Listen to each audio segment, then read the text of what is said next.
Planning, Ministry of Education and Higher Education, Somalia, the directors of education in this house, in all your capacities, we recognize your presence. Dr. Ruben Damburi, my friend, the Director for Teacher Professional Management, the Teaching Service Commission of Kenya, the directors from the National Commission for UNESCO in all your capacities. I have a lot of my friends there. Representing UNICEF SRO, the Senior Education Specialist, Mr. Polycarp Otieno. We have my colleague Jaji Lukman, who is representing the coordinator for AU IPED. Both UNICEF and AU IPED are the consortium partners for the KICS Africa 19 Hub that we work closely with in collaboration with UNESCO ICBA. I want to also recognize Professor Moni Wekesa, the Dean of Education, Daystar University, who is representing the VC. I want also to recognize Professor Julius Mayo, Deputy VC, Kibabi University, Ministry of Education field officers, including regional directors of education, colleagues from the Kenya National Examination Council, and representatives from IDRC led by Dr. Catherine Traore, who is online, and GPE, colleagues, distinguished researchers, academia, members from the local education groups, NGOs, and researchers, plus our online participants. You are all welcome to this meeting, and we are honored to be present, and good morning to everybody. On behalf of UNESCO ICBA, it is a great honor and pleasure to welcome you to this very important meeting that has been organized by IDRC in collaboration with GPE, the KICS Africa 19 Hub, and all its partners, together with the National Commission for UNESCO and the Ministry of Education. We are honored with your presence and the strong representation that we have, despite the challenges that we have experienced coming to Naivasha, so we don't take that for granted and appreciate your presence. Your participation reflects a shared commitment towards strengthening education systems here in Kenya through a discussion of the evidence and innovations and collaborations that will be presented in this house. The meeting comes at a very strategic moment for Kenya's education sector. We know that Kenya has continuously demonstrated strong leadership, and I think that's why we have the Director General in the house. We really appreciate your presence, sir. And the commitment, we cannot even underscore that, because it's a clear factor that Kenya is committed towards equitable and quality learning outcomes for all learners. As highlighted in the country's GPE Partnership Compact priorities, improving foundation learning and strengthening education systems performance requires not only sound policies, but also stronger integration of research, evidence, innovation, and implementation of experience in decision-making processes. So as we gather today, we want to say from UNESCO's side that this meeting responds to a very important need of creating stronger bridges between evidence and its generators, what we call the researchers, innovators, policymakers, and practitioners, so that we have promising solutions that can effectively inform policy and practice at scale. We want to thank so much GPE, the Global Partnership for Education, working closely with IDRC and the KICS program. KICS stands for Knowledge and Innovation Exchange, that was established about 6 years ago, precisely to support this cause. And our consortium partners are in the house. You will hear from them. And we are wishing that you can have a valuable moment to deepen our collective understanding of the ongoing KICS-supported initiatives in Kenya examining the key lessons that will be emerging, the findings, and reflecting on how best these experiences can contribute to national priorities and reform processes. I'd particularly like to commend the Government of Kenya for its continued openness to innovation, policy dialogue, and evidence-informed planning. And we believe that through the strong government leadership that we have, the outcomes of this meeting will go a long way in ensuring that research and innovation translate into sustainable systems that will lead to the improvement of the education sector. So as we begin this meeting today, I would like to encourage all participants to engage openly, share candidly, and think collectively about how we can move from isolated innovations, especially that we normally experience with, researchers working in silos, towards a system-wide impact.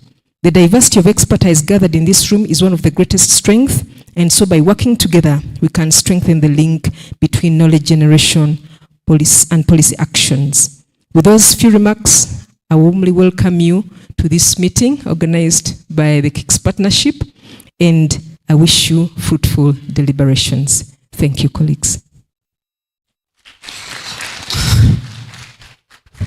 That is not enough. Let us give her a very good applause once more. We want this brought down. Sorry, we should have made it more easy. If it is nearer, I hope the people who are streaming will be able to get it right. Maybe a little bit here, so that is a little far from the translator. I think this is a better place. Thank you very much for your remarks. One of the key partners, and actually very, very important for us, Africa, this being a capacity building international institute for Africa.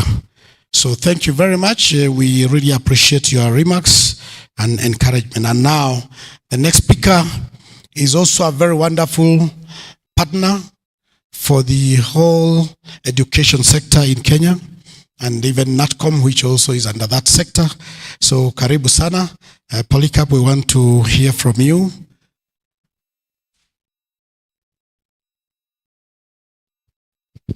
That is better.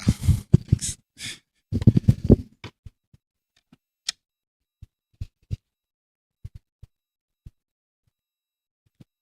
To our Director General, Dr. Elias Abdi, to the delegation from Somalia led by the PS, Hassan Ahmed Ali, to the distinguished representatives from government, that is the Ministry of Education, the TSC by Dr. Ntamburi.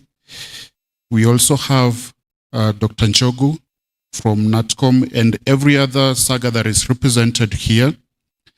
Our colleagues from UNESCO ICBA, our colleagues from AU IPED, and even in absentia, because of the circumstances, they are not able to be with us. That is GPE and IDRC, and hopefully at some point we're going to see them around. To the researchers and partners, ladies and gentlemen who are here, good morning. Good morning once again. It's an honor for me to join you at this important gathering focused on how knowledge and evidence can better support education progress in Kenya. I want to start by acknowledging the strides that Kenya continues to make, not only within the region, but also at the continental level, and also putting itself in the global map. A few days ago at the assessment symposium organized by NEC, we learned from the Ambassador Philip Tigo, who is the Special Envoy of Technology for the Republic of Kenya. We learned that Kenya is among the leading users of ChatGPT globally. And I dare say he said it was the first. And I know my friend Jaji is looking at me asking how Kenya could surpass Nigeria. It is true. And we're already seeing how technology and innovation is creating opportunities amongst the young people in this country. And as Kenya continues to implement the competency-based education and opening multiple pathways for children and young people, the potential only remains immense. I mention this because under the KICS project, Kenya has become a very vibrant space for education research and innovation. We see how Kenya is very active in the platform. And this is not only across selected thematics. It is on early learning, it is on teacher development, it is on inclusion, on gender, data systems, resilience, and learning recovery. There is a growing body of experience and lessons emerging from different initiatives, which we hope are going to be showcased here in the next couple of days. And this is very encouraging for Kenya. But I believe our task today and the next few days goes beyond sharing what has been done. Our task is to ask the right question. And the right question that we ask ourselves today is, how do we ensure that the evidence that emanates from our ecosystem influences the change that we so desire within the education system in the country, as you also influence the education systems in the region? I cannot overemphasize the fact that evidence has little value if it remains in presentations, in reports, in project summaries. Its greatest value is when it shapes the choices that we make daily as a government, daily as a ministry, or daily as a department. Its greatest value is when it influences who receives support, especially the children and young people who so need it. It is useful, or its greatest value is when it helps identify gaps, inform priorities, guide investment in the sector, and strengthen the system. Another important point that I wanted to mention is that sometimes evidence can be scary. I still sit sometimes doing analysis, and when results pop up, sometimes they can scare you. But I want to stand here today and remind us that we should not be afraid of evidence. Sometimes evidence can confirm that we are moving in the right direction. Sometimes it tells us progress is slower than expected.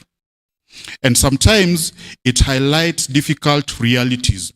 Could be questions of inequalities, inefficiencies, missed opportunities, or groups of children who remain unseen.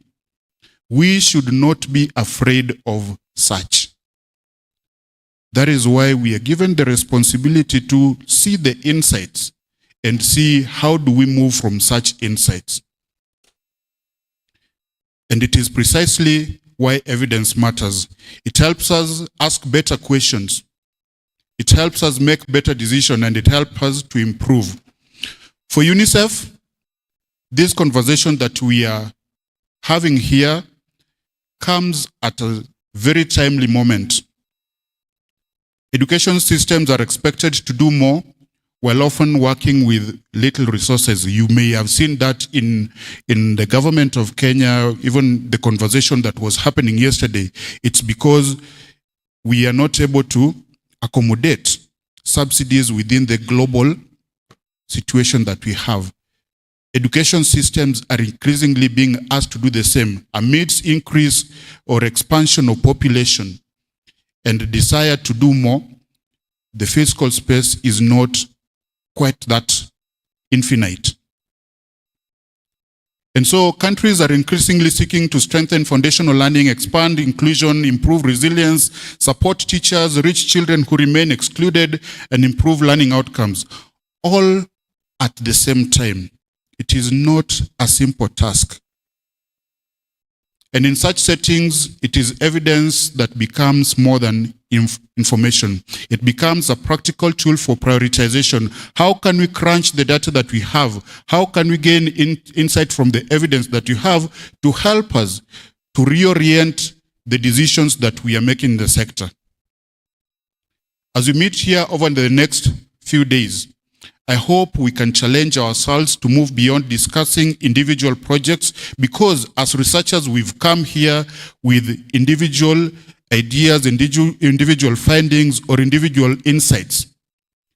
Instead, I encourage us to ask, what are we learning collectively as researchers? What are the strongest opportunities that are emerging for the reform that we are pursuing? What deserves scaling? What barriers continue to slow progress? And importantly, how do we convert knowledge into action? And I just want to make a commitment that UNICEF remains committed to working alongside the government of Kenya and partners both within and outside the country, in the region, globally, to strengthen evidence use. We are sparing no resource that we have to ensure that that partnership is strengthened. I hope that we can use this meeting not only to exchange experiences, but also to sharpen ideas, strengthen partnership, and also help evidence find its way into policy and ultimately into budgets. Because evidence reaches its full value only when children experience the results. And that is why for UNICEF we say, for every child, evidence and action. I thank you and I wish you a fruitful meeting.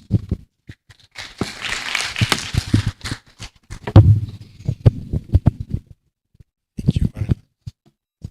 A better clap for Polycarp. Thank you very much. He has really emphasized on research. And when we do research, we collect data. And then we use the data. And we use the data for policy making, decision making, and moving forward. So that is equally a very important remarks made.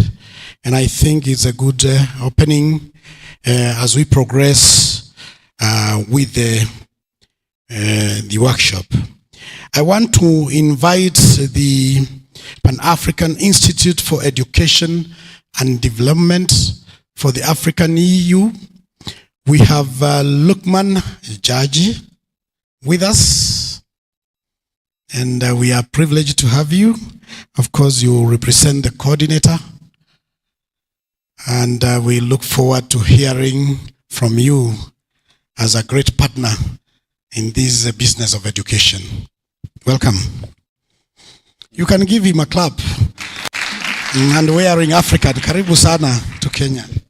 Thank you very much.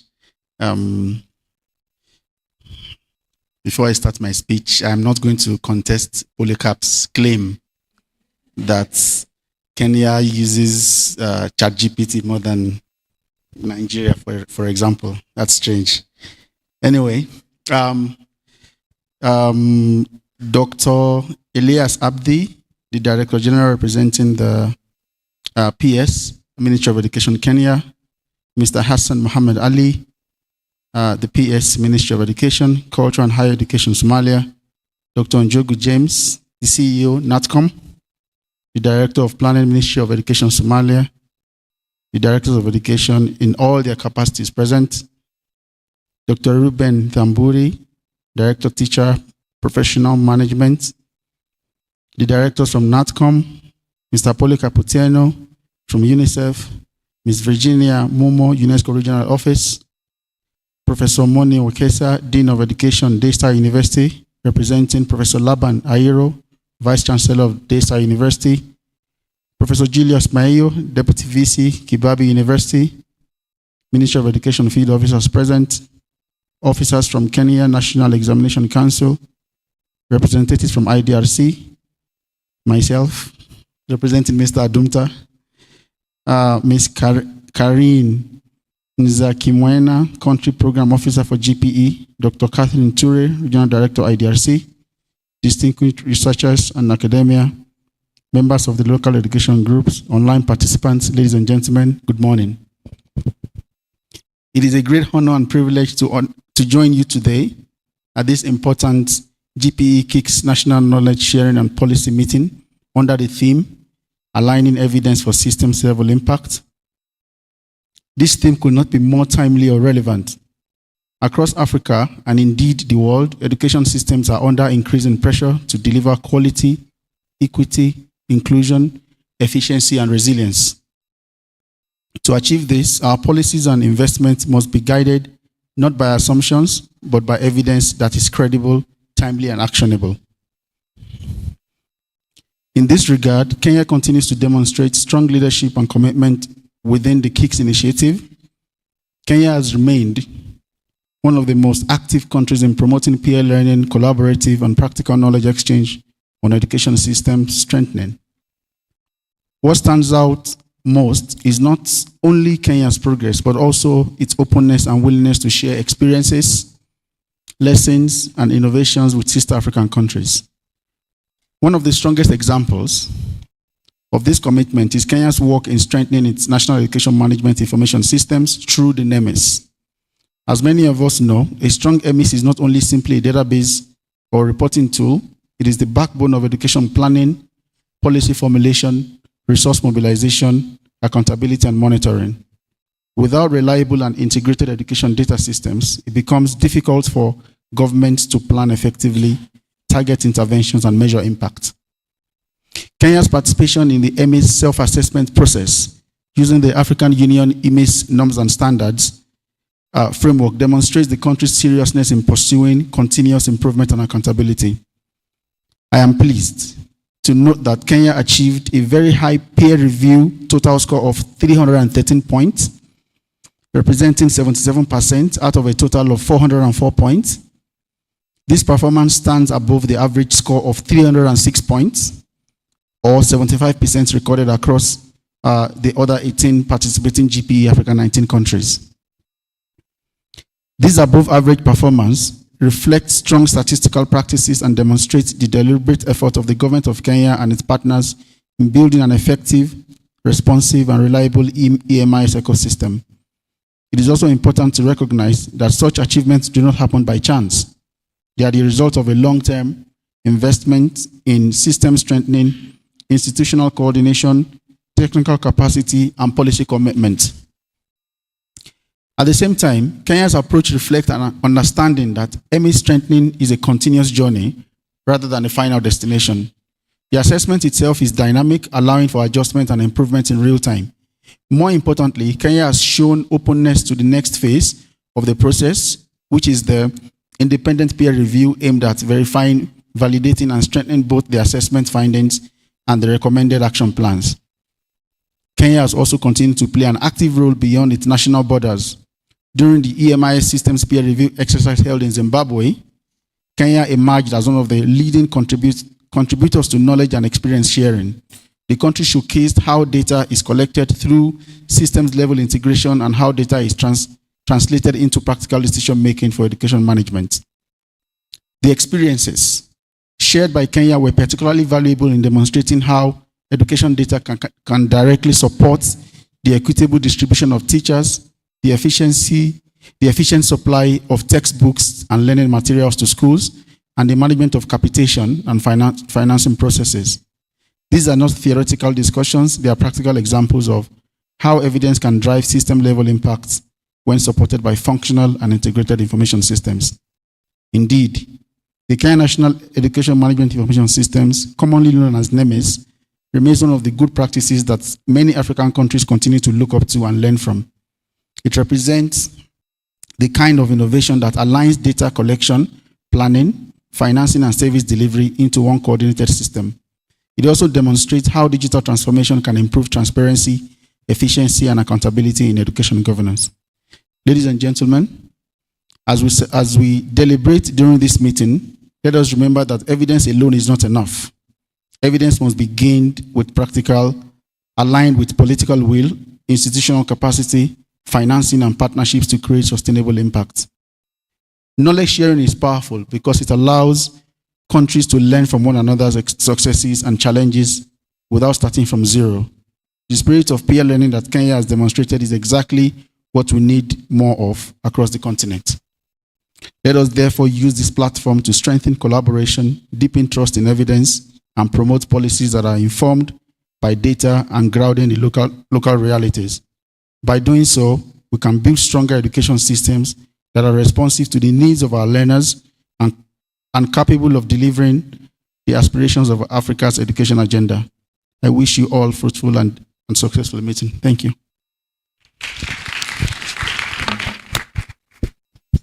Thank you very much. You deserve more claps. You see, his name is Jaji, and in Kenya, Jaji stands for magistrates. And I think he made some very wonderful statements about what Kenya has implemented. And I think the judgment is very correct. I think we have exceeded expectation. You know, we have the system of competence-based education. And our measures, when you do very well, is exceeding expectation, EE. I think he has highlighted the 9 knowledge and innovation exchange projects in Kenya. I'm sure they will be talked about later and we'll be learning from them, because ideally we are exchanging information on what has been done. Allow me then to invite the representative, GPE actually, the country program, Karen Zakimwena. She will be online. Already I've seen her online. If you're ready, you can give your remark. We shall appreciate your remarks. Please go on.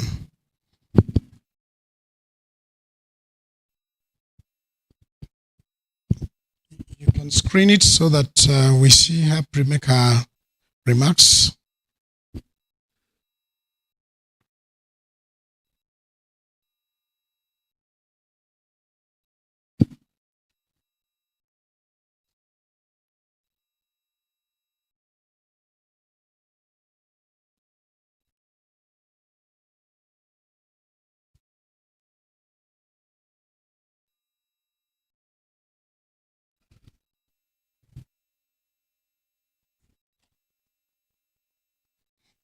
Thank you.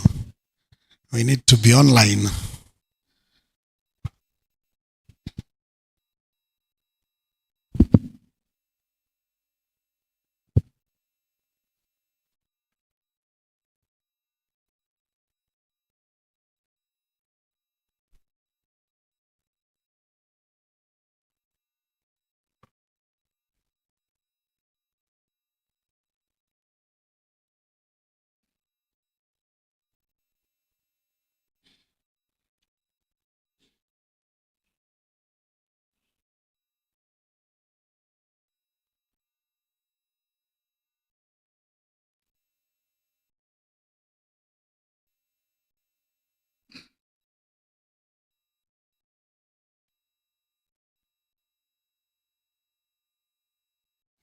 Are we there?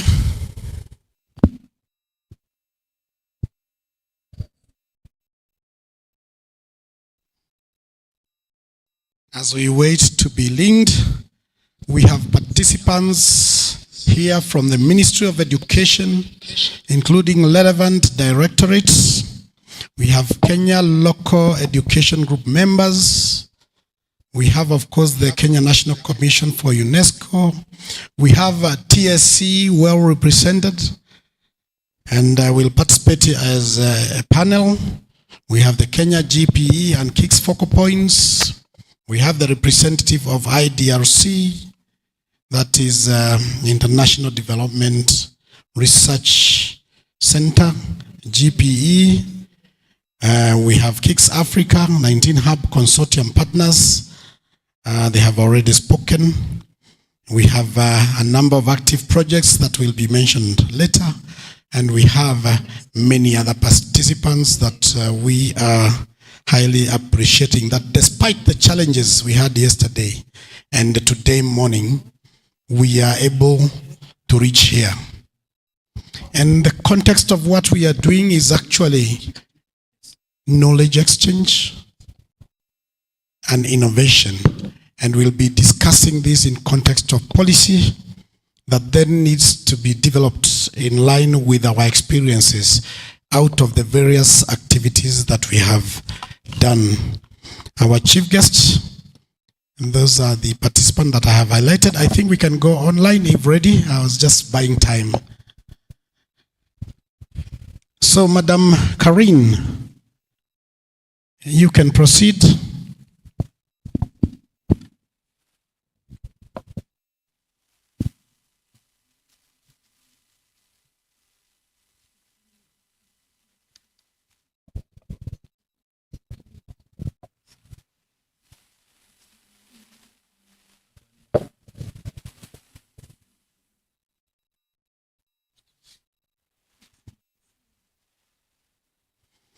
We can see you, we can't hear you.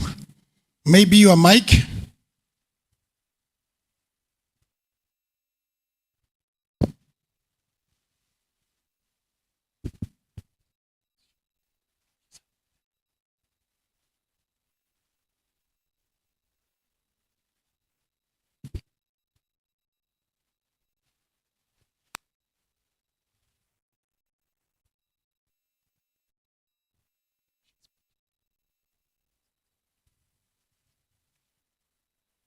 We still can't hear you, but we can see you unmuted.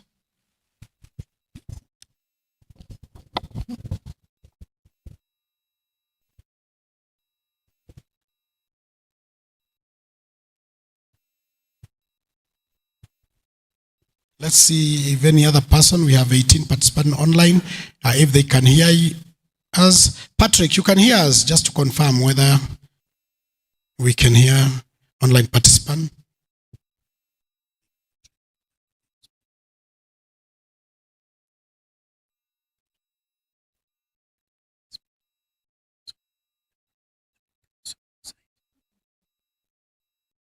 Joy, you can hear us. You can respond.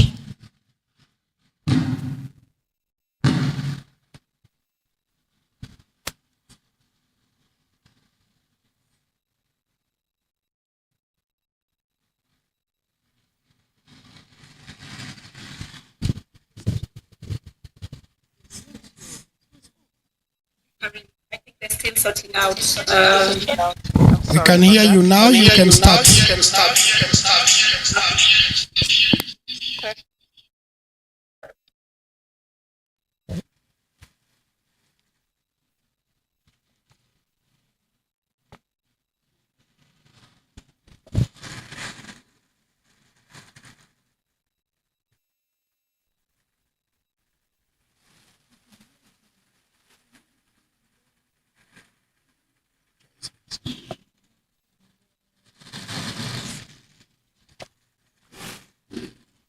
We can't hear Karine, but we can hear Joy, who is from IDRC, perhaps representing IDRC. Perhaps we can have Joy as we sort out with Karine. Please, Joy, you can take the floor. Joy, because we can hear. So we can't hear Karine online either. I can see her speaking, but we can't hear her. Now we can hear you. You can make your remarks. Can you hear me?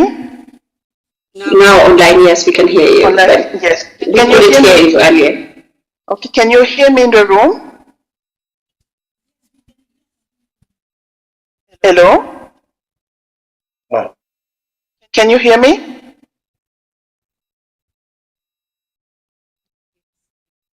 I don't think they can hear you, Karine. But you can still hear me, right? Now we can hear you, yes. Okay. Because when you started speaking, we couldn't hear you, but I could see you talking. Okay. Yeah. In the room, can you hear us?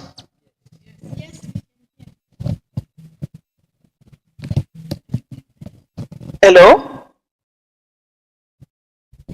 Yes, we can hear. Okay, I'm gonna restart. I'm sorry. Okay, distinguished Director General, Director representing the PS, and the Ministry of Education Director present. Honorable representative from the government, development partners, and research institution, colleague, ladies and gentlemen. Allow me to thank the Ministry of Education, NACTOP, and all partners for convening this important meeting under the theme Aligning Evidence for System-Level Impact. My name is Karen Zakimwena, and I'm the Kenya Country Program Officer, the Global Partnership for Education. I am pleased to join you today alongside my colleague Olga Inyongo.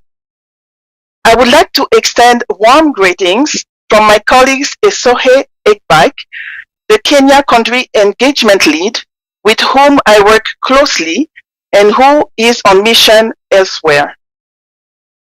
As mentioned by my distinguished colleagues, this meeting is timely and important. Kenya has a strong and dynamic ecosystem of research and innovation initiatives. Across KICS, we see important work in thematic areas such as foundational learning, teacher professional development, inclusion, gender equality, refugee education, and data use.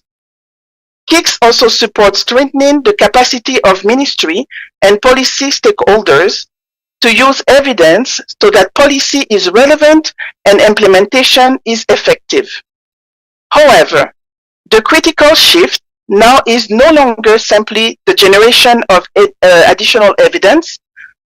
It is now to align, synthesize, and use this evidence to inform policy and implementation. This becomes even more important in a context where multiple initiatives operate in parallel and where the risk of fragmentation and duplication can be not only inefficient, but limit overall system impact. From the GPE perspective, the value of this meeting lies in three things. First, building a shared understanding of what evidence exists, what evidence is relevant, and ensuring it is brought together in a coherent picture rather than remaining dispersed across projects. Second, identifying clear and practical policies, implementation entry points, so that evidence inform real policy, practice, and financing decisions, not only discussions. Third, moving beyond isolated pilot throughout approaches that can strengthen, adapted, and ultimately implemented at scales, with partners working collaboratively in coordinated and coherent ecosystem. Ultimately, evidence only matters if it is used. It must inform decision, strengthen implementation, and contribute to improve learning outcome for all children. Evidence also ensures cost effectiveness and strong return on investment. The timing of this meeting is especially relevant as Kenya, together with partners, is reviewing its partnership compact, which was submitted to the GPE board in 2022 and set improved learning outcome as central priority. Following the compact, the government of Kenya chose to channel GPE support through the Kenya Primary Equity and Learning Program, KIPEL. This program has delivered strong results, particularly in addressing disparities in learning outcomes for girls, refugees, and learners in lagging counties. Our expectation is that evidence and lessons emerging from this dialogue will directly inform the compact review process so that future investments by governments, GPE, and partners are even more targeted, efficient, and impactful for Kenya children and young people. Let me also thank the Ministry of Education leadership, the KIPEL coordination team, UNICEF as your coordinating agency, and our KICS partner, particularly the International Development Research Center, as well as NACTOP, for organizing this event.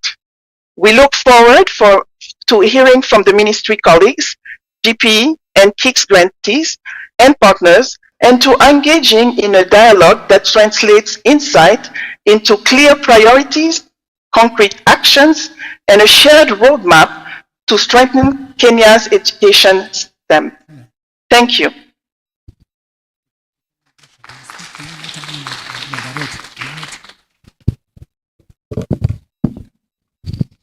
Thank you very much, Karine. Finally, we have a big screen. Sorry, colleagues, that earlier we were not able to stream, but we highly appreciate that she was able to make remarks, and finally we have seen her. Of course, global partnership for education is very important, and of course helping the governments and partners to prioritize equitable solution to improving learning outcome. So their work is very critical to all of us, and indeed for this conference. The next speaker in our list is Dr. Catherine Traore, Regional Director, IDRC. But was told she'll give her remarks later. We are not. She's not yet ready, so I think we'll go to the next. Again, we are supposed to have the program to have Professor P. Anyero. I'm sorry to interrupt. She's here. Thank you, Catherine. You are there. Joy, this is Joy. This is Joy representing IDFC. So exactly. I'm inviting Joy. Joy, please take the floor. We are ready to listen to you. Thank you so much. Thank you very much. Just confirming that I can be heard clearly.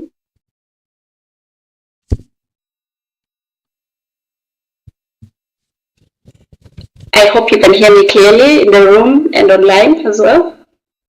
We can hear you. Okay, great. So good morning, colleagues in the room and online. I'm really happy to be joining you today. Virtually, we hope to be there physically, and we hope that we'll be able to join you before the meeting ends. But we are delighted to be part of this meeting, and of course, we are glad that thanks to technology, we can still participate in one way or another. So I am going to represent my regional director, Catherine Traore. My name is Joy Nafungo. I'm the Senior Program Specialist at International Development Research Center, IDRC, and we're based here in Nairobi at our East and Southern Africa Regional Office. And I know I've met most of the colleagues in the room and virtually, and like I said, I hope that we'll get another chance to interact physically, but yes, we have an opportunity to do that online. So I'm going to read my director's remarks, which she had really prepared because she was really looking forward to be part of this, but I'm happy to represent her. So I will start now. So Principal Secretary, Ministry of Education in Kenya, in absentia. Principal Secretary, Ministry of Education in Somalia. Director General, Ministries of Education in both Kenya and Somalia. The Vice Chancellor, Daystar University. Representatives from Africa Union's Pan-African Institute for Education for Development, the Global Partnership for Education, UNESCO's Institute for Capacity Building in Africa, the Kenya National Commission for UNESCO, and UNICEF. Distinguished policymakers, researchers, social innovators, and entrepreneurs. Habari asubuhi, bonjour, good morning. I am honored to represent Canada's International Development Research Center, known as IDRC. Today's dialogue comes at a timely moment as Kenya and Somalia advance important education reforms to improve learning outcomes for all children. Allow me to thank the Ministry of Education of Kenya, the KICS Africa 19 Hub, led by UNESCO ICPA, the Kenya National Commission for UNESCO, and all partners involved in organizing this workshop. At IDRC, we have been supporting research in Africa, Asia, and Latin America for over 55 years. I am the regional director at our office in Nairobi.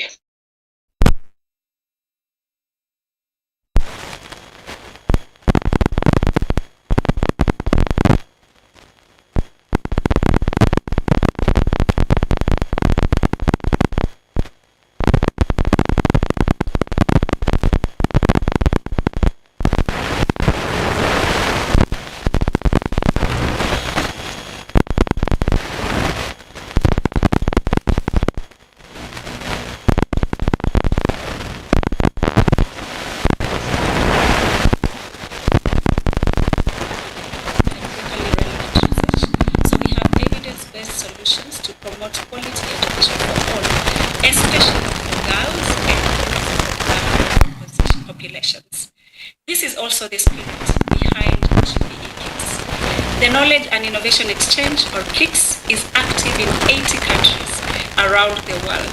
And of course, Kenya is one of the countries. So KICS strengthens how countries generate, exchange, adapt, and use evidence to improve education systems and learning outcomes. KICS is about creating stronger connections among policymakers, researchers, practitioners, and regional organizations so that evidence can move effectively, can also inform decision-making and reform processes. This is why the theme of this meeting, aligning evidence for system-level impact, is relevant. Kenya has emerged as one of the most active and engaged countries within KICS. KICS teams are generating evidence on early learning, teacher professional development, gender equality and inclusion, refugee education, education data systems, and finally, resilience in education system. This work is helping to shape education systems.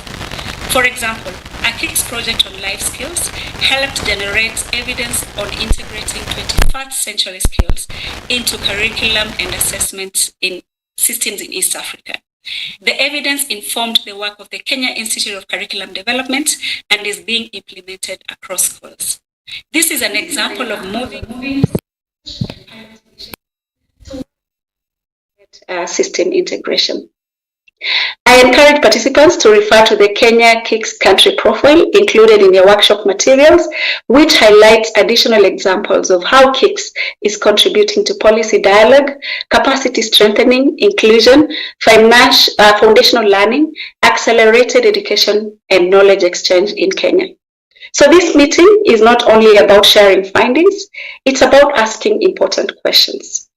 What evidence is most needed for decision making? How do we reduce fragmentation across initiatives in Kenya? What innovations, if scaled, will make the biggest difference for learners in Kenya and of course Somalia? And how do we strengthen participatory processes among educators, policymakers, and researchers? Evidence uptake is not automatic. It requires sustained engagement, trusted relationships, alignment with government priorities, and continuous dialogue among parents, educators, administrators, researchers, and government authorities. We are encouraged to see the strong spirit of regional learning reflected in this meeting. The participation of Somalia in this meeting reminds us that many of the challenges countries face are shared, and that peer learning across countries remains one of the most powerful tools for accelerating reform.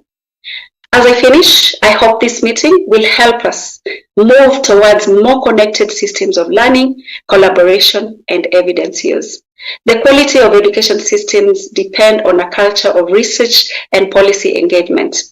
It is part of being able to continuously adapt and improve systems that serve learners in Kenya and Somalia.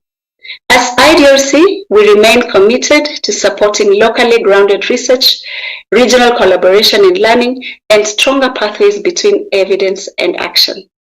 Let me conclude by thanking the Government of Kenya, Ministry of Education, all partners, researchers, and organizations represented here for your continued commitment for strengthening education systems and improving learning outcomes for all children. I wish us all a productive discussions and a successful workshop. Thank you. Merci beaucoup. Asante sana. Thank you. Thank you very much, Joy. Thank you very much, Joy. She deserves more claps. I think she has given us even questions, and we highly appreciate IDRC for the funding, even assisting in hosting this very wonderful event. IDRC, of course, has been in Kenya for a very long time. At a personal level, I've interacted with IDRC in a number of research, and I think IDRC promotes evidence-based decision making that comes out very clearly, and we highly appreciate that, and we know the work that IDRC is doing. Now, We are supposed to have a keynote speaker. That is Professor Laban P. Ayero. Mary, you may confirm whether she's here. No, she's not yet No, here. she's not yet here. And she will And be she will doing be doing the keynote later, which will be basically about Kenya's aspiration and rising position as a regional leader and a voice committed to education sector, transformation, improved learning outcome, and inclusive quality education for all. Our chief guest, I think it's time for me to invite you, but before I invite you, allow me to request the participants to stretch a bit. Please let us stand up and stretch a bit. We want to feel the environment in Naivasha. cut down on the challenges of yesterday. You had some stress about how you come, especially for our partners. It must have been stressful, and the commission. Kindly take space and stretch. Just maybe you may wave like this. Change hands. Right. Stretch. Stretch. And feel good. Let's take our seats. Now I'm humbled to welcome Dr. Eli Abdi, Director General, Education, to make his remark and also open for us this very important activity for us today and for the next few days. Karibu sana sir. Thank you very much, Dr. Njogu. Let's appreciate Dr. Njogu. I know I and him met sometimes back in met the sometimes early back in the early 90s in a university called in a university called Moi University. When I was training as a When I was training as a teacher, he was pursuing his he was degree pursuing his degree in environmental or was it wildlife? environmental or wildlife, Njogu? He's concentrated on He's something else. concentrated on something else. Anyway, let me proceed. I want to first of all take this opportunity as the hosting ministry of education of education on behalf of the Minister of behalf- Education Kenya, on behalf of my Principal Secretary, Professor Bitok, on behalf of the Cabinet Secretary, Minister of Education, Mr. Ogamba, to officially welcome you to this function, this meeting. And before I proceed with the opening remarks, I want to welcome the Permanent Secretary, Minister of Education, Culture and Higher Education, Somalia, to first of all make some remarks. Somalia, as you are all aware, is currently the board member of Africa One constituency at the GPE, Global Partnership of Education. Africa One constituency has 15 African countries, including Kenya, Uganda, all the East African countries. And so Somalia represents us in the board. We were there as Kenya before them, and they succeeded Kenya because it is rotational. Somalia, just like also a number of countries, have also contributed immensely to the education of Kenya. Those of you, if you remember, as students of history of education, we used to have in the 1970s, 80s, teachers from Makerere University. You remember those days? Makerere University. Yes. Teachers from Makerere University. Then we used to even have teachers from Rwanda teaching schools here in Kenya. Quite a number. I'm seeing the faces here. Most of these people are young. But we also used to have teachers from the College of Education, Lafole, from Mogadishu, who used to also teach our schools in the 70s. Somalia is one of the countries that has, by the 1970s, the people were universally literate. You remember if you look at maybe studies in UNESCO people might know this, the literacy levels, because the Somali language, they started writing from 1973 around there. And I remember in the course of ensuring that everybody is able to read and write, their schools one time were closed for a whole year. And all the teachers, the students of secondary school were sent to the rural areas to go and teach people how to read and write. So the literacy levels there were even higher than their neighboring countries. And recently, they have also joined the East African community. In fact, I was just inviting the PS there, if he can send his students to the East African Secondary School Sports Association, the competition will be in Tanzania sometimes in August this year for secondary school ball games and sports. So, PS, you're welcome, and we look forward to your students taking part in the secondary school sports activities later in the year. So please, you may come forward and make a few remarks. Then thereafter, I'll come back and maybe give the opening remark. Let's put our hands together for the PS.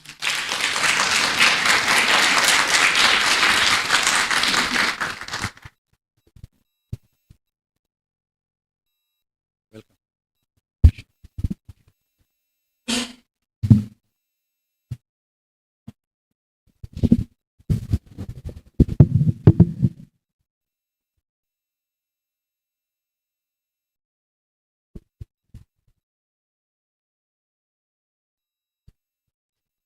Thank you very much, Director General Elias, for the good remarks and the reminding the old or the old and the history of the Somali before the civil war. So many people might just know, as you said, maybe there are so many young people that might just remember the civil war and after the fact of the civil war.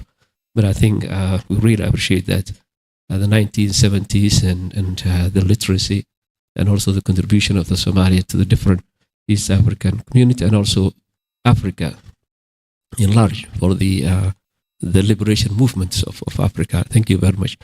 And I really am grateful to Kenya and the rest of Africa for giving back to Somalia when it really needed because of the civil war. We didn't produce lots of teachers for the duration of the civil war. So we have lots of Kenyan teachers. We have Ugandans. We have all Africa teaching in Somalia now. The basic education and also the university. So thank you very much. So now go back to my speech. Dr. Elias Abdi, Director General Minister of Education, Kenya. Dr. Queen Warden, Director UNESCO, IGBA, Mr. Polikarp Otieno, Education Specialist, UNICEF, Mr.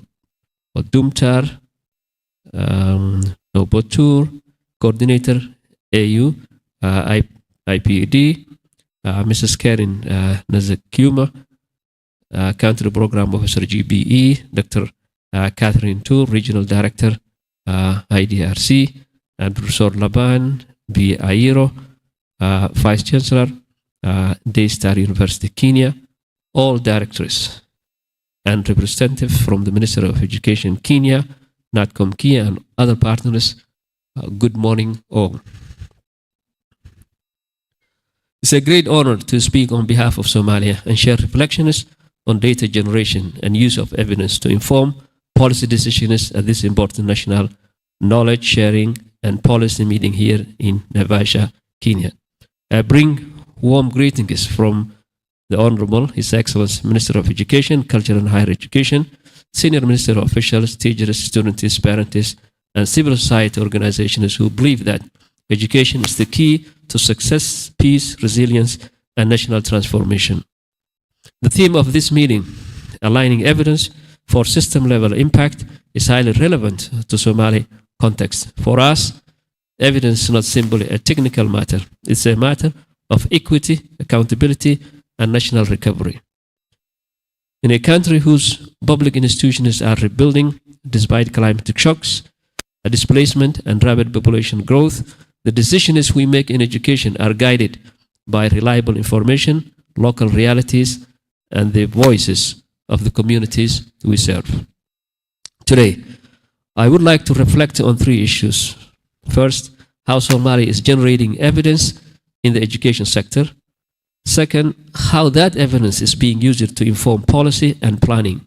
And third, what we must strengthen with support from platforms such as the GBE KICS Africa 19 Hub to ensure that evidence leads to real improvement in teaching and learning activities. Somalia's education system has made important progress in recent years. The development of the education sector analysis and the education sector strategic plan 2022-26 marked a significant step in moving from fragmented planning towards a more evidence-informed national education priority. These documents brought together data, policy analysis, sector diagnostics, and stakeholder consultations to identify priorities in access, equity, quality, teacher development, governance, financing, and system resilience. This was important because Somalia's challenges are integrate. We are addressing low enrollment in some areas, gender disparities, shortage of qualified teachers, limited infrastructure, displacement, pastoralist and rural education needs, and the learning disruptions associated with emergencies. These challenges cannot be solved by assumptions. They require evidence that's timely, disaggregated, and useful for policy decisions. Evidence generated in Somalia takes several forms. One major source is the Education Management Information System, or IMIS, which collects school-level data on learners, teachers, facilities, enrollment, and other indicators. IMIS is essential because it helps the ministry understand where schools are located, where children are out of school, where teachers are needed, and where resources should be prioritized. Recent efforts supported by partners have focused on improving Somalia's IMIS and strengthening data management for better education decision-making. Another source of evidence is the Teacher Management Information System. Teachers are the backbone of quality education. If we don't know where teachers are, how they are trained, how they are deployed, how they are paid, and what support they need, then it becomes very difficult to improve learning outcomes. TIMIS, the Teacher Management System, can support teacher recruitment, training, deployment, registration, licensing, payroll verification, training records, professional development, and workforce planning. Other sources of evidence include national examinations, learning assessment, and supervision reports, school mapping, household surveys, and data from Somali Bureau of Statistics. Each source tells part of the story. IMIS may tell us that enrollment has increased, but learning assessments are needed to tell us whether children are actually learning. Teacher data may tell us that teachers have been recruited, but classroom observation and supervision data are needed to tell us whether teaching practices are improving. Financial data may tell us that funds were allocated, but school-level monitoring is needed to show whether resources reached learners. Household surveys may tell us why children are not attending schools, including poverty, distance, disability, displacement, early marriage, insecurity, or opportunity costs. The Joint Education Sector Review process is a good example of evidence use. It creates a platform for the Ministry, federal member states, partners, and other stakeholders to review progress against the ESSP, identify challenges, and agree on corrective actions. This is critical because evidence should not only be collected, it should be discussed. The Somali Partnership Compact 2023-2026 provides an opportunity to align partners around system transformation with stronger attention to equity, access, foundational learning, governance, financing, and data systems. Somalia has benefited from GBE-supported programs and partner-led interventions in areas such as school construction, teaching training, girls' education, curriculum development, and system strengthening. The question then is, how is evidence being used? In Somalia, evidence has informed national priorities in several ways. It has supported the identification of underserved groups, including girls, children with disabilities, internally displaced children, children in rural and pastoralist communities, and learners affected by conflict and climate emergencies. It has also informed discussions on teacher recruitment, teacher professional development, curriculum reform, school infrastructure, education financing, and system governance. The national education policy places responsibility for planning, policy making, resource management, and monitoring and evaluation at the center of the ministry's role. This is important because evidence-informed policy requires institutional leadership. Data alone doesn't improve education. Data becomes powerful only when ministries, districts, schools, and partners use it to make better decisions. However, we must also be honest. Somalia's evidence system still faces challenges. Data collection is not always regular across all states. Some schools are difficult to reach because of insecurity, limited internet connectivity, and electricity. Although we have put a solar system over 400 schools across the country in this year alone. This is where the GBE, KICS Africa 19 Hub, is valuable. KICS provides a platform for countries like Somalia to learn from others, share our own experiences, and connect evidence with policy reform. The Hub's emphasis on knowledge exchange and mobilization is exactly what fragile and rebuilding systems need. Somalia doesn't only need more data, it needs better systems to turning data into decisions and decisions into measurable improvement for children. From Somalia's perspective, there are five priorities for strengthening the generation and use of evidence. First, we must continue strengthening IMIS as a national public asset. This means improving data quality, timeliness, interoperability, digital tools, and the capacity of staff at national, state, district, and school levels. IMIS should not be viewed as a reporting requirement only. It should be a planning instrument used for teacher deployment, school grants, infrastructure planning, equity, monitoring, and emergency responses. Second, we must institutionalize evidence use in policy and budgeting. Evidence should be part of annual reviews, budget preparations, program design, and policy dialogue. When resources are limited, evidence helps us make difficult choices more fairly. It helps us ask which districts need schools most urgently, which learners are being left behind, which interventions produce the strongest learning outcomes. Where can investment have the greatest impact? Third, we must strengthen national research capacity. Universities, teacher training institutions, ministry departments, and Somali researchers should be more involved in producing and interpreting education evidences. Too often, research in fragile contexts is extremely driven, is externally driven. Somali needs evidence that's locally owned, locally understood, and locally applied. This includes research on learning outcomes, teacher motivation, language of instruction, girls' education, inclusive education, climate resilient schooling, and education in emergencies. Fourth, we must improve knowledge translation. A research report is not enough. Policymakers need short briefs, dashboards, clear recommendations, and spaces for dialogue. Teachers and school learners need practical guidance. Communities need information they can understand and use. Evidence must be communicated in forms that support action. Fifth, we must promote a culture of learning, not blame. Evidence should help us improve, not banish. When data shows a weakness, it should open a conversation about support, capacity, and solution. In Somalia's context, where institutions are still being rebuilt, trust is essential. A strong evidence culture must encourage honesty, collaboration, and shared responsibility. Distinguished colleagues, Somalia's journey shows that evidence-informed policy is possible even in difficult contexts. The education sector analysis, the ESSP, IMIS, and TIMIS improvements, and the ministry-led policy process all show progress. But the next stage is not to deepen the link between evidence and implementation. The real test is not whether we can produce reports.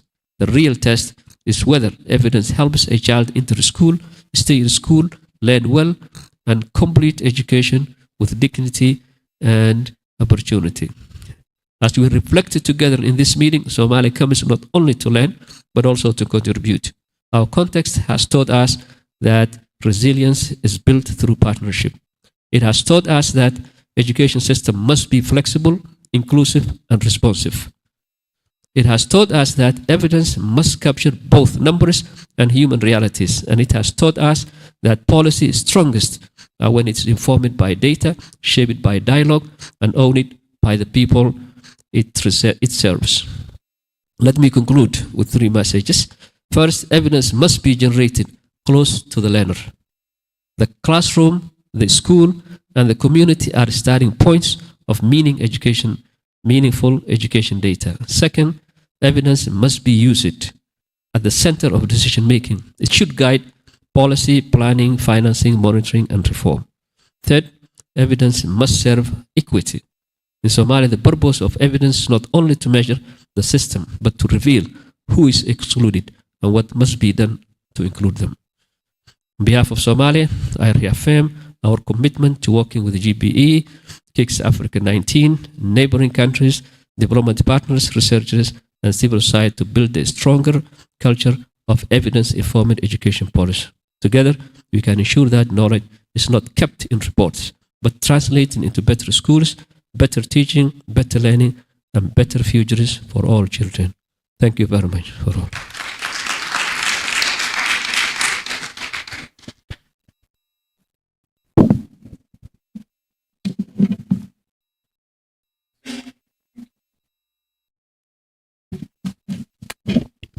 Thank you very much, PS.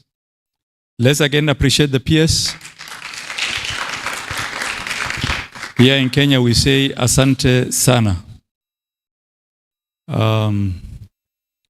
The Permanent Secretary, Minister of Education, Culture and Higher Education, Somalia, Hassan Muhammad Ali, Director, UNESCO ICPA, Regional Director, IDRC, Coordinator, AU, IPED, Education Specialist representing UNICEF, SRO, Senior Minister of Education officials, CEOs, and officers from our sagas,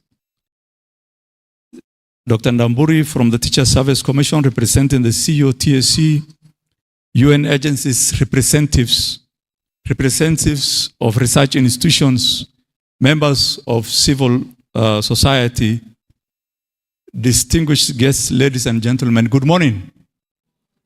Good morning. Thank you very much. I want to now go through the speech of our Principal Secretary, who wanted to be here, but is held up in the office because of a number of other activities that is undertaking.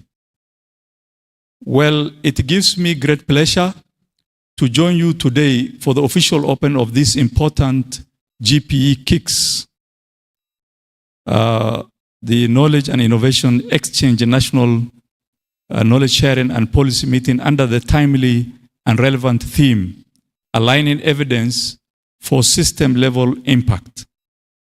Allow me at this outset to sincerely welcome all of you to this strategic engagement that brings together policymakers, researchers, development partners, practitioners, and education innovators from across the education sector. As you may be aware, KICS was first conceived sometimes back at the GP board. Those days, I remember very well that Kenya was the GP Africa 1 constituency, representative. And I sat in person in the board together with my colleague, Mother Ekrapa. She's just here. Maybe you can raise your hand. She has a history of how KICS was conceived.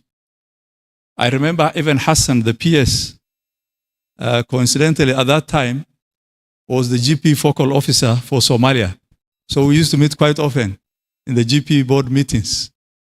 And it's good to see the team here. So the idea was that GP being the the main multilateral agency that brings together developing countries and donors, has been investing a lot in, education in the developing world. And so it is a question of how we can make, education succeed, especially in our countries, especially now that countries were undergoing through what we are calling the learning crisis, because data has been generated across the world. And evidences have shown that the fact that a child goes to class does not translate into learning. So many children are falling behind. And therefore, KICS, or rather Knowledge and Innovation Exchange, was put up together as an evidence-building arm to close the gap between research, policy, and practice. So initially, what we had was, when this was conceived, KICS, the board's initial approach on KICS was built on 4 principles. Principle number 1, it has to be country-led. Knowledge production and use should be driven by governments and institutions in lower income countries, not imposed externally. This is principle number 1. And what is behind this? For ideas to be sustained, then government must be in the driver's seat. Because partners will come and go. The other day we had this massive project we signed with USAID. And you know what happened to it? You know it, isn't it? But the government is always there. Government stays. So government is in place. So it should be government-led. Principle number 2, it should be demand-driven. What do we mean by this? Focus on, and under this demand-driven, the focus was mainly on 6 themes prioritized by developing country governments and partners. We were on the table there. And then we said, 1, our area of focus under this evidence hub should be 1 on data systems. Data. So many things have been said about here, EMIS, Education Management Information System, about data, including even learning data. 2, learning assessments. Because when we are in school and teaching, in the classroom, the teacher, you do an assessment. As you do that assessment, you generate data about the learning of the children.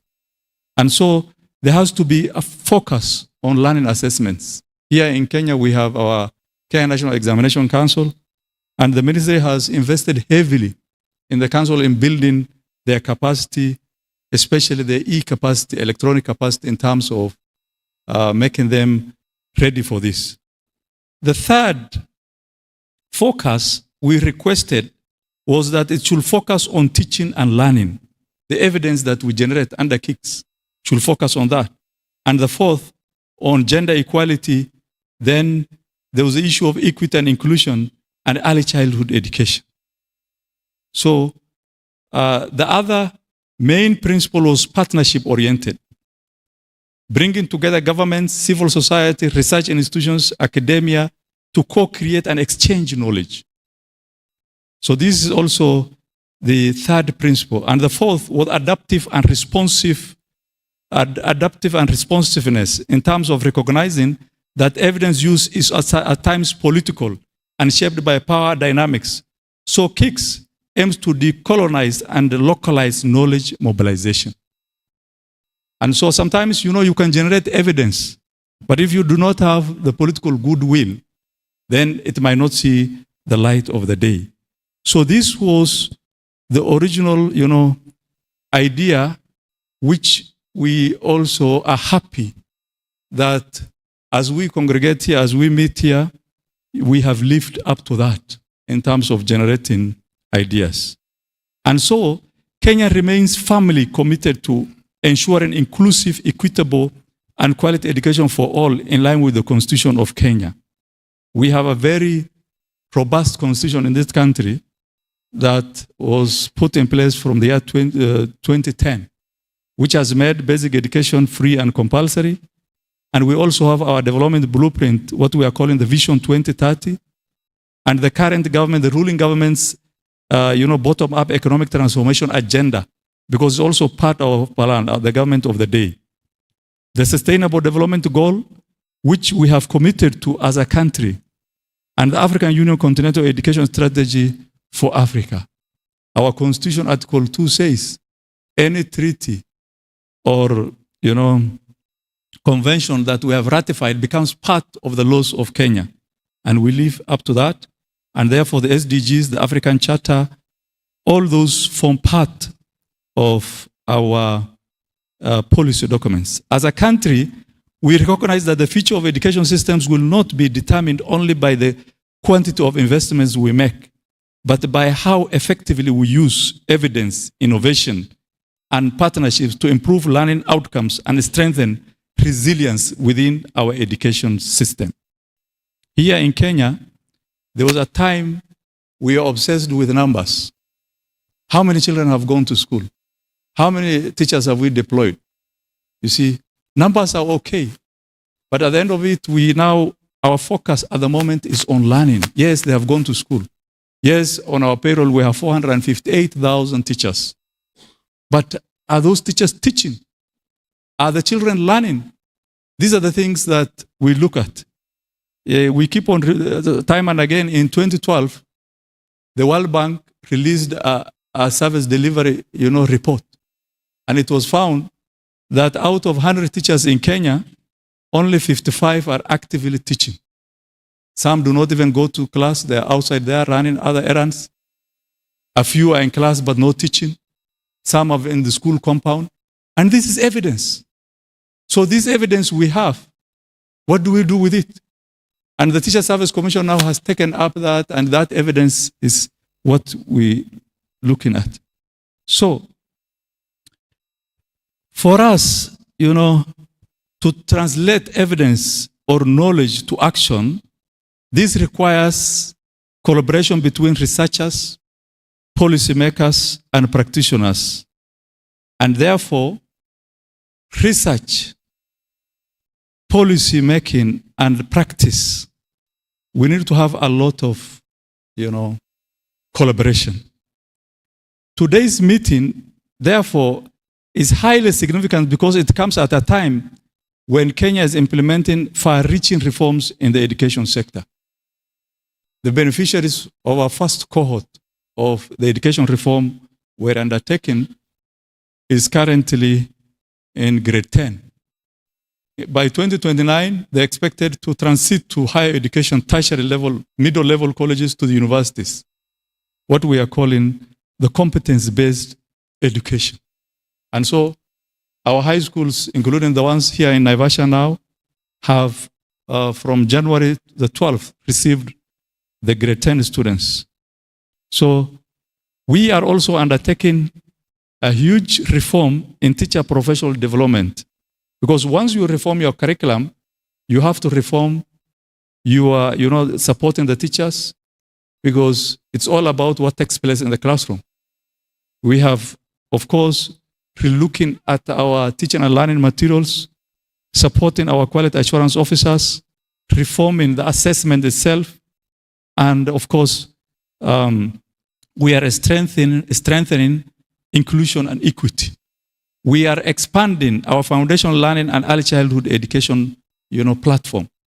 And for the first time, just 1 month ago, we have had our first inaugural foundational learning conference in Mombasa, bringing together the players in this area.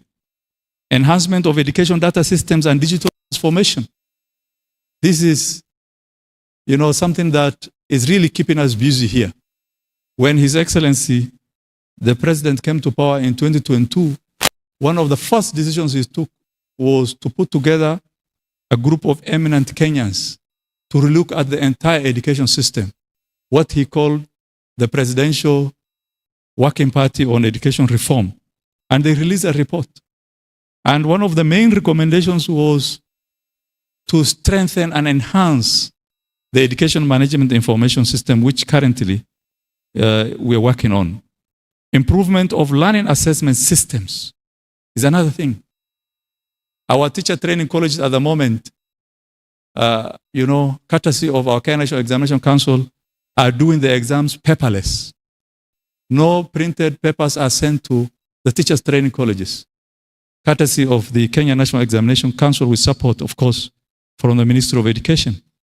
That is what we want to do even in our high schools in the near future. It's our plan. So that if you look at we're a country that mainly, we're exiting from a high-stakes assessment system where, for example, you go to a secondary school during the Kenya Certificate of Secondary Education examination and you find police officers there guarding the children. One time, I was the principal, high school principal of a school that was supported by some philanthropic organizations from the Netherlands in the north, in Wajir. And then they happened to come when the exams were going on. So they found police officers in the school with guns. And then, they thought maybe there was a crime committed in the school. Yet these officers are only guarding the exam. And they could not imagine exams being guarded by armed police officers. That is now what we are facing out. The current grade 10 students, when they were in grade 9, we do not have police officers in the junior school. And when they will be in grade 12, there will be no police officers. The police officers will be used elsewhere, not in educational institutions. And that is, the intention.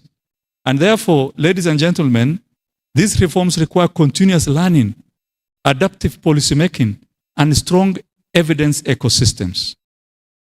Distinguished participants, one of the key messages emerging globally is that education systems are strongest when policy decisions are guided by credible evidence, grounded in contextual realities, and informed by continuous feedback from implementation. Our country is uniquely positioned in this regard, with a vibrant ecosystem of institutions generating valuable research and innovation across diverse thematic areas, including foundational learning, teacher development, and mentorship, gender equality and equity, education in emergencies, and inclusive education. And therefore, it's just a question of ensuring that we translate what we know into action for the sake of the children in the classroom. But again, it is not the lack of new research, but the failure to use